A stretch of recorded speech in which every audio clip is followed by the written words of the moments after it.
Hi everyone, welcome back. Alright, today we are again taking one more topic from Global Economics IBDP curriculum, the foreign exchange market and how supply and demand affect the currencies.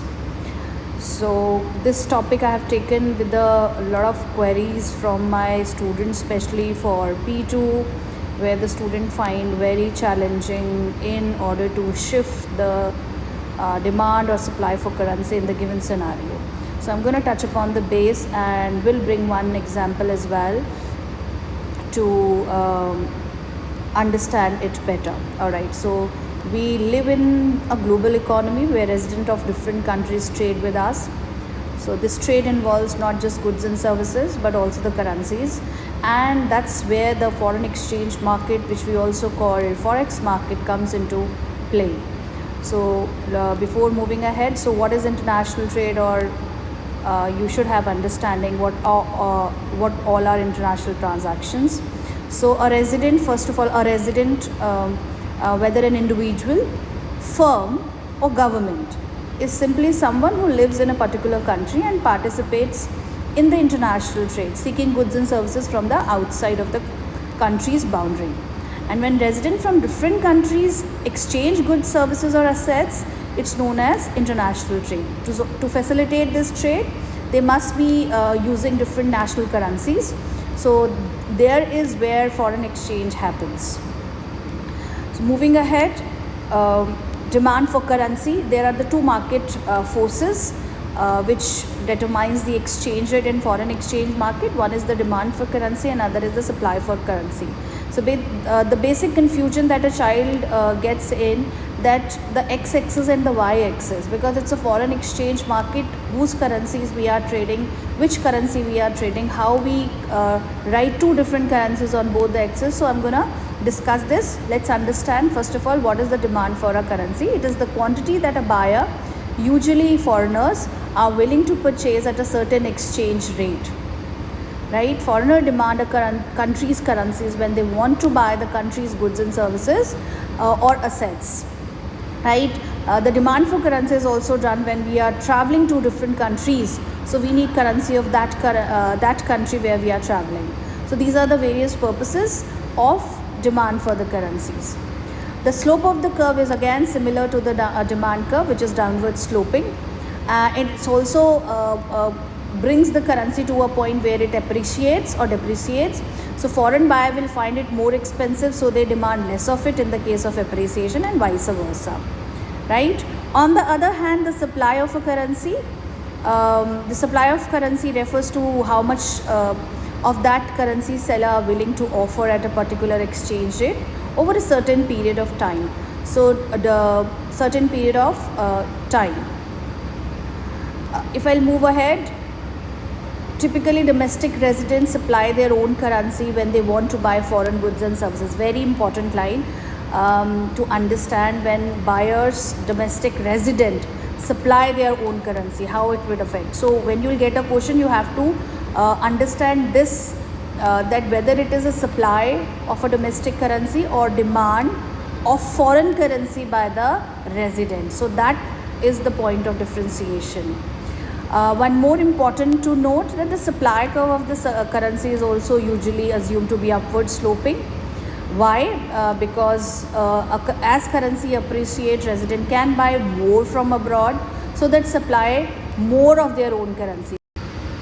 Alright, let's understand this better with the help of an example. So supply and demand in the forex, very important line, I have written in bold. The demand for the domestic currency generates the supply of foreign currency.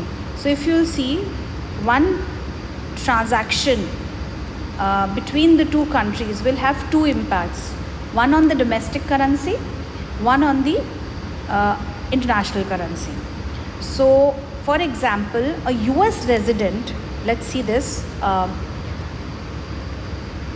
US resident buying a Swiss watch demands CHF and supplies USD. Although this example is quite clear, the demand for CHF will happen and the supply of USD will take place. However, how we will draw the graph of both the scenario, right? So these are the two transactions, simultaneously two currencies are being exchanged. So how we will do it? So this constant flow of demand and supply determines the exchange rate. To do that, they need to pay, as per the example, the US resident buy a Swiss watch, so they need to pay in Swiss francs, which is CHF, because that's the currency accepted in Switzerland. But the US resident only holds US dollars, which is USD. So here's how this transaction play out in the foreign exchange market using these two graphs that I'm going to draw just now. Now look at to the left side. So I have written C exchange rate dollar per CHF. Let me change the color. Dollar CHF per CHF. So as per my question, the demand for CHF will be increased by US resident. Hence, the DD curve for CHF will increase and shift rightward. So this is the CHF before, and this is the D1 CHF after increase in the demand for CHF by the US resident in order to buy the Swiss watch. Now the first equilibrium was E, the second equilibrium will be E1. The first rate of exchange would be R and the second rate of exchange would be R1. At equilibrium E, the quantity traded was Q. However, at equilibrium E1, the quantity traded will be Q1. I hope it is clear. So now the currency CHF has been appreciated because of the higher demand in the market, as the people are looking for international product from Switzerland, so they are demanding more for it. So the export of Swiss is going up. That is why people are asking more currency of Swiss francs, right? I hope it is clear. However, if you are looking to the right side, now we have USD market. Since the US resident want to buy CHF, they have to sell USD. So the right curve x-axis shows the quantity of dollars in the exchange rate CHF expressed in per dollars. This is dollar USD, right? Now they have to supply, the initial exchange rate would be E and the initial rate would be R and the quantity would be Q. The supply of dollar will increase in order to buy CHF. The supply of USD will increase and shift the supply curve to the right. And now the new equilibrium would be E1. More quantity will be traded for the dollars and the new exchange rate will be R1, which is showing depreciation in dollars. I hope it is clear. Got the impact, right? So this is how one situation affects the demand and supply of the currency. Let's take an example. Okay, this is one more example I want you to try once you'll watch this video and try the understanding over this as example. However, I'm taking you towards the example which is given in P2. So this is one of the questions which I have taken from recent paper 2024 P2, in which there is a scenario. Children generally ask me whether I should shift demand or supply. It question itself will explain. Let me see how this is. Let me explain you. So using an exchange rate diagram, explain the possible effect on the exchange rate for the ringgit, Malaysia's currency, of removing administrative barrier to imports. So the paragraph 6 you have to read. I have read it myself. So my situation given over here, it's clearly they are asking in the question Malaysian currency. So the trade will take place of the Malaysian currency, which is ringgit, right? and another currency, that is dollar, which has been exchanged. Okay, so we will be expressing dollars in ringgits. So this market will represent the demand for ringgit and the supply. So this is a Malaysian currency foreign exchange market. I hope it is clear how to decode the demand and supply. The exchange rate will be Q and R. Equilibrium point is E. Now look at the situation which is given. See very carefully.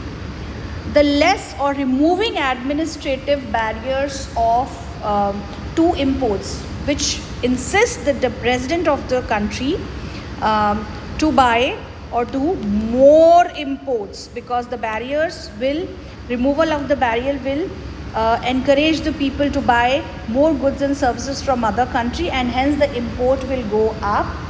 The moment import will go up, they will demand the currency of other country. So we are not supposed to shift the demand over here, because other currency demand will increase. However, in order to buy the other currency, they have to sell their own currency in the market, which will leads to increase the supply of ringgits. I hope clear, right? So this will increase the selling of ringgit to purchase foreign currency.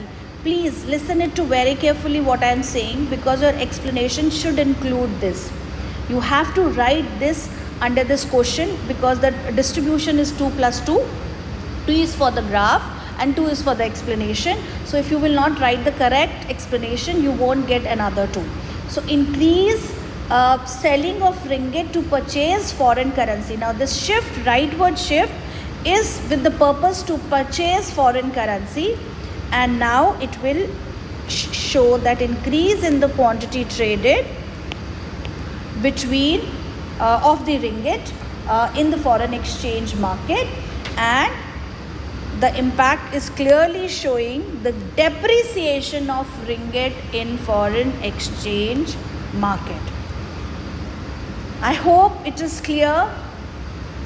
Whose curve will come, it depends on the question, whether you have to explain ringgit or you could have to talk about export. As per my question, I am not mentioning the other country from where we are importing. So it's very clear. I am going to draw the curve of the ringgit, Malaysian currency. Second, removal of the barriers to imports. That means we are buying more goods and services being a Malaysian resident or from other country. So by selling our own currency, we would be able to purchase other country currency. So I'm going to supply, the ringgit will supply more in the market. I hope it is clear. Pretty cool, right? Alright, so any doubt, please share your doubts with me in the comment boxes. This will help me to understand whether this video is useful for you or not. Alright, bye bye. See you with the next video.